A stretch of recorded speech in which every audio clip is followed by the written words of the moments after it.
ಶ್ರೀ ಗಣಪತಿ ಶಾರದಾ ಗುರುಭ್ಯೋ ನಮಃ. ಶ್ರೋತೃಗಳಿಗೆ ಶ್ರೀ ಶಂಕರಾಚಾರ್ಯ ವಿರಚಿತ ಸೌಂದರ್ಯ ಲಹರಿಯಲ್ಲಿ ಪಂಚಭೂತ ತತ್ವಗಳಲ್ಲಿ ತಾಯಿಯ ತಾದಾತ್ಮ್ಯತೆ ಎನ್ನುವಂತಹ 35ನೆಯ ಶ್ಲೋಕಕ್ಕೆ ಸ್ವಾಗತ.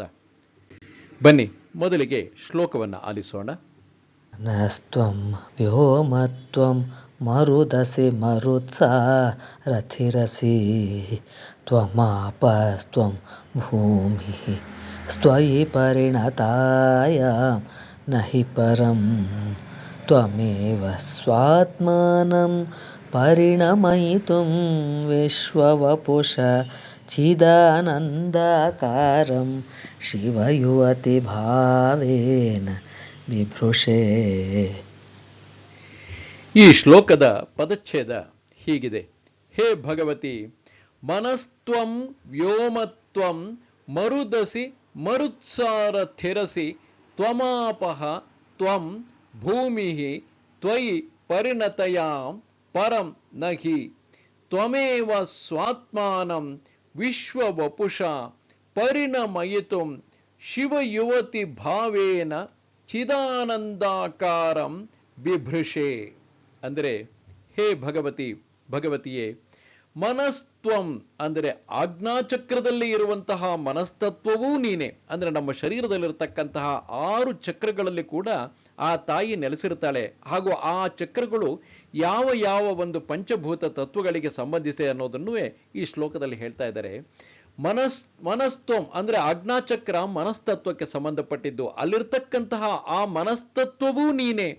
ವ್ಯೋಮತ್ವಂ ವಿಶುದ್ಧಿ ಚಕ್ರದಲ್ಲಿ ಇರುವಂತಹ ಆಕಾಶ ತತ್ವ ಏನಿದೆ, ಆ ಆಕಾಶ ತತ್ವವೂ ಕೂಡ ನೀನೆ. ಮರುದಸಿ ಅಂದ್ರೆ ಅನಾಹತ ಚಕ್ರದಲ್ಲಿ ಇರುವಂತಹ ವಾಯುತತ್ವವೂ ಕೂಡ ನೀನೆ.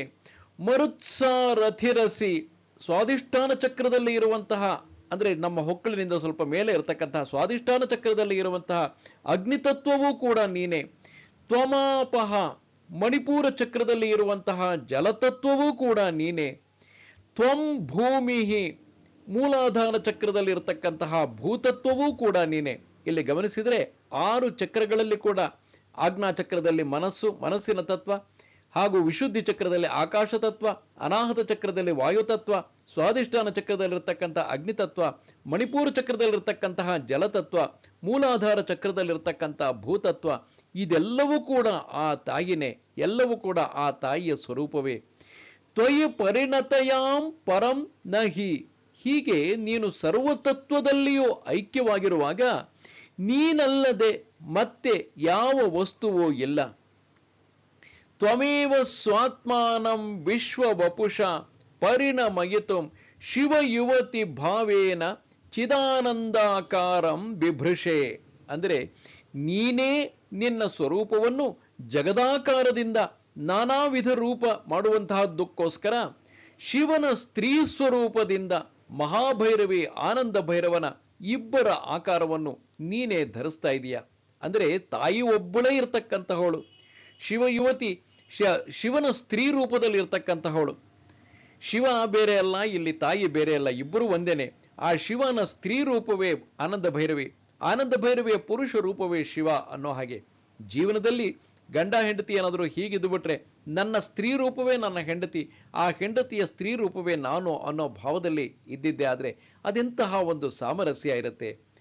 ಇವಳು ಬೇರೆ ಯಾರ್ದೋ ಮನೆಯಿಂದ ಬಂದಿದ್ದಾಳೆ, ಇವಳು ನನಗೆ ಈ ರೀತಿ ನನಗೆಲ್ಲ ಸಹಾಯ ಮಾಡಬೇಕು, ನನ್ನ ಮನೆಯೆಲ್ಲ ನೋಡ್ಕೊಳ್ಬೇಕು ಅನ್ನೋ ಗಂಡ ಅನ್ನೋ ಅಹಂಕಾರ.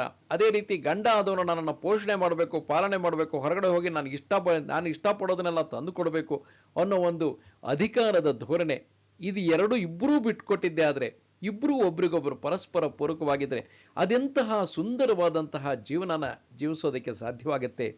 ಇಲ್ಲಿ ಬರೀತಕ್ಕಂಥ ಅರ್ಥ ಏನಪ್ಪಾ ಅಂದ್ರೆ, ಮನಸ್ತ್ವಂ ಎಂದು ಮೊದಲಾಗಿ ತ್ವಂ ಭೂಮಿಹಿ ಆಲ್ ಪರ್ಯಂತರ ಅಂದ್ರೆ ಮನಸ್ತತ್ವ ಆಜ್ಞಾಚಕ್ರದಲ್ಲಿರ್ತಕ್ಕಂಥ ಮನಸ್ತತ್ವದಿಂದ ಆರಂಭಿಸಿ ಮೂಲಾಧಾರದಲ್ಲಿರ್ತಕ್ಕಂಥ ಭೂಮಿ ತತ್ವದ ಪರ್ಯಂತವಾಗಿ ಹೇಳಿರೋದ್ರಿಂದ ಪಂಚಭೂತಾತ್ಮಕವಾದ ಕಾರ್ಯರೂಪವು ಇಲ್ಲಿ ಹೇಳಲ್ಪಟ್ಟಿದೆ.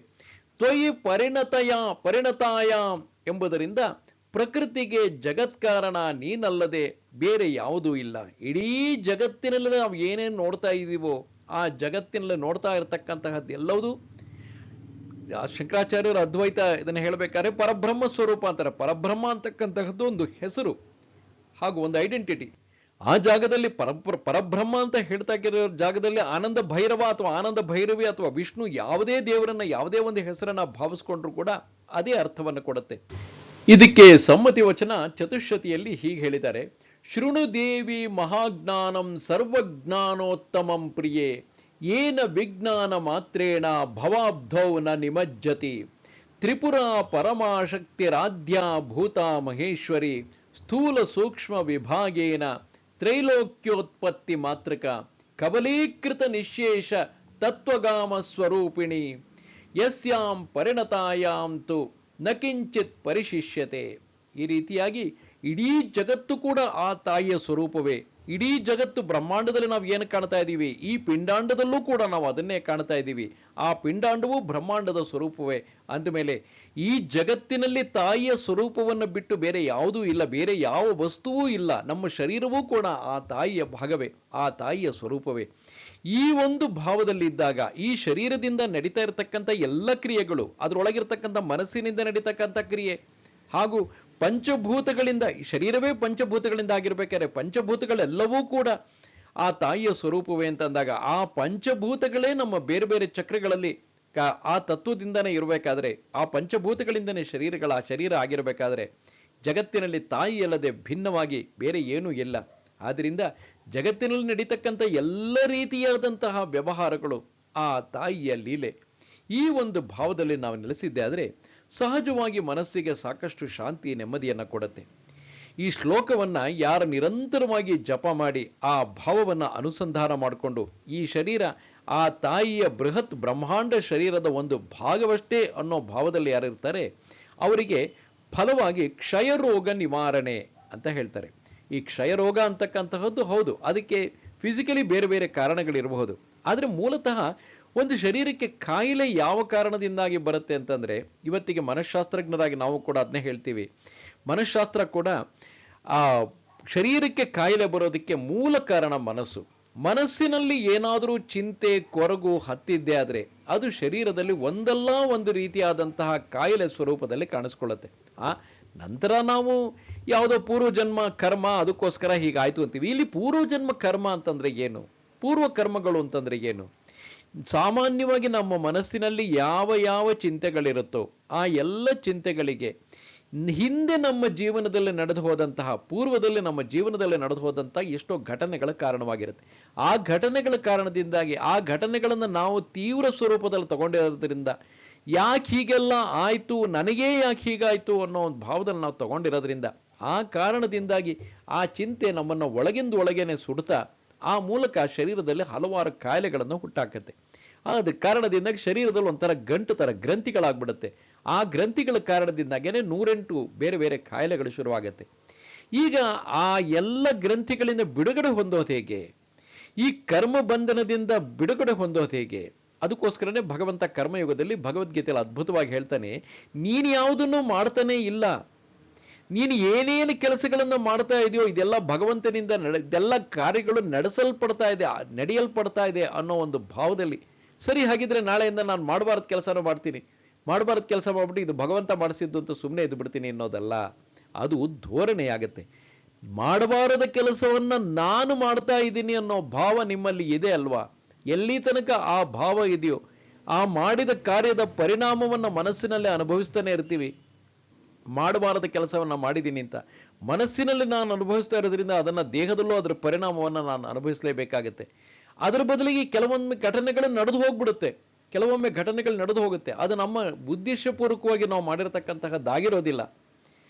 ಆ ಸಂದರ್ಭದಲ್ಲಿ ಆ ನಡೆದ ಘಟನೆಗೆ ಸಂಬಂಧಪಟ್ಟ ಹಾಗೆ ಕಾನೂನು ರೀತಿಯನ್ನೋ ಯಾವುದೇ ರೀತಿಯಲ್ಲಿ ನಮ್ಗೇನೋ ಒಂದು ಶಿಕ್ಷೆನೋ ಅಥವಾ ಏನೋ ಒಂದು ಆಗತ್ತೆ, ಅದನ್ನೂ ಕೂಡ ನಾವು ಅನುಭವಿಸ್ತೀವಿ. ಹೇಗೆ ನಡೆದು ಹೋದ ಘಟನೆಗಳನ್ನ ಆ ತತ್ಪರಿಣಾಮವಾಗಿ ನಂತರ ನಡೆದ ಘಟನೆಗಳು ಎಲ್ಲದಕ್ಕೂ ಸಾಕ್ಷಿಯಾಗಿ ನಾವು ಎಲ್ಲವುದನ್ನು ಅನುಭವಿಸ್ತಾ ಇರ್ತೀವೋ, ಆ ಅನಿವಾರ್ಯವಾಗಿ ಇದೆಲ್ಲ ಜಗನ್ಲೀಲ, ಜಗತ್ತಿನ ನಾಟಕ, ತಾಯಿ ಆಡ್ತಾ ಇರ್ತಕ್ಕಂಥ ನಾಟಕ ಅನ್ನೋ ಭಾವದಲ್ಲಿ ಅದನ್ನ ತಗೊಂಡು ಮನಸ್ಸಿನ ಒಳಗಡೆ ಹೀಗೆಲ್ಲ ಆಗೋಯ್ತಲ್ಲ ಅನ್ನೋ ಭಾವನ ಮನಸ್ಸಿನಲ್ಲಿ ಅತಿಯಾಗಿ ತೆಗೆದುಕೊಳ್ಳದೇನೆ ಎಲ್ಲವೂ ನಡೀತಾ ಇರತಕ್ಕಂತಹದ್ದು ಏನೋ ಅಚಾನಕ್ಕಾಗಿ ನಡೆದು ಹೋಯ್ತು, ಮಾಡಬಾರದ ಕೆಲಸವೇ ಆಗಿ ಹೋಯ್ತು, ಘಟನೆ ಸಂಭವಿಸಿತು, ನಾನಾಗಿ ಉದ್ದೇಶಪೂರ್ವಕವಾಗಿ ಮಾಡಿದ್ದಲ್ಲ. ಘಟನೆ ಸಂಭವಿಸ್ತು, ಅದರ ಪರಿಣಾಮವಾಗಿ ನಂತರ ಹಲವಾರು ಘಟನೆಗಳಾಯಿತು. ಕಾನೂನು ರೀತಿಯ ಕೆಲವು ಶಿಕ್ಷೆನೋ ಏನೋ ಅನುಭವಿಸ್ಬೇಕಾಯ್ತು, ಇದು ಮಾಡಬೇಕಾಯ್ತು, ಇದೆಲ್ಲ ನಡೀತು. ಅದೆಲ್ಲ ನಡೆದು ನಂತರ ಹೇಗೆ ಮೋಡಗಳು ಬಂದ ಹಾಗೆ ಹೊರಟೋಗುತ್ತೆ, ಅದೇ ರೀತಿ ಆ ಕಷ್ಟಗಳ ಪರಂಪರೆ ಬಂದಿದ್ದು ಹಾಗೆ ಹೊರಟೋಗುತ್ತೆ. ಆ ಒಂದು ಭಾವದಲ್ಲಿ ನಿರ್ಲಿಪ್ತರಾಗಿ ಇರೋದು ಸಾಧ್ಯವಾದರೆ ಆವಾಗ ಕ್ಷಯವೇನು, ಎಂತಹ ಕಾಯಿಲೆಗಳೇ ಶರೀರದಲ್ಲಿದ್ದರೂ ಕೂಡ ಆ ಎಲ್ಲ ಕಾಯಿಲೆಗಳು ಕೂಡ ವಾಸಿಯಾಗತ್ತೆ. ಆ ಒಂದು ಭಾವವನ್ನು ನಾವು ಮನಸ್ಸಿನಲ್ಲಿ ತಂದ್ಕೋಬೇಕು. ಆ ಒಂದು ಭಾವವನ್ನು ಮನಸ್ಸಿನಲ್ಲಿ ತಂದ್ಕೊಳ್ಳೋದಕ್ಕೆ ಮೂಲಭೂತವಾಗಿ ಇಲ್ಲಿ ನಾನು, ಈ ಶರೀರ ನನ್ನದು, ಈ ಶರೀರವೇ ನಾನು, ಹಾಗೂ ಇಲ್ಲಿರ್ತಕ್ಕಂಥ ಆ ಶರೀರಕ್ಕೆ ಸಂಬಂಧಪಟ್ಟಂಥ ಎಲ್ಲ ಸಂಬಂಧಗಳು, ಶರೀರಕ್ಕೆ ಸಂಬಂಧಪಟ್ಟಂಥ ಆಸ್ತಿ, ಅಂತಸ್ತು, ಸಂಪತ್ತು, ಕೀರ್ತಿ, ಅಧಿಕಾರ ಏನಿದೆ ಇದೆಲ್ಲ ನಾನು ಇದೆಲ್ಲದನ್ನು ನನಗೆ ನಾನು ಆರೋಪಿಸಿಕೊಂಡಿರೋದ್ರಿಂದನೇ, ಅದೆಲ್ಲ ಭಾರವನ್ನು ನಾನು ತಲೆ ಮೇಲೆ ಹೊತ್ತುಕೊಂಡಿರೋದ್ರಿಂದನೇ ಇಷ್ಟೆಲ್ಲ ಸಮಸ್ಯೆಗಳಾಗ್ತಾ ಇರೋದು. ಇದೆಲ್ಲ ತಾಯಿ ಆಡಿಸ್ತಾ ಇರತಕ್ಕಂಥ ನಾಟಕ ಅನ್ನೋ ಭಾವದಲ್ಲಿ ತಗೊಂಡಿದ್ದೆ ಆದರೆ ಆ ಎಲ್ಲ ಹೊಣೆಗಾರಿಕೆನ ಭಾರನ ಒಂದ್ಸರಿ ಇಳಿಸಿ ಹಗುರವಾದರೆ ಆ ಸಿಂಧುವಿನಲ್ಲಿ, ತಾಯಿ ಅಂತಕ್ಕಂಥ ಮಹಾಸಾಗರದಲ್ಲಿ ನಾವೊಂದು ಬಿಂದುವಾಗಿರೋದು ಸಾಧ್ಯವಾದರೆ ಲೀನವಾಗಿ ಹೋಗ್ತೀವಿ. ಅದೇ ಅಲ್ವೇ ಸಾಯುಜ್ಯ ಮುಕ್ತಿ ಅಂತಂದ್ರೆ. ನಮಸ್ತೆ ಶಾರದೆ ದೇವಿ ಕಾಶ್ಮೀರ ಪುರವಾಸಿನಿ ತ್ವಾಮಹಂ ಪ್ರಾರ್ಥೆಯೇ ನಿತ್ಯಂ ವಿದ್ಯಾದಾನಂಚ ದೇಹಿಮೆ. ನಮಸ್ಕಾರ.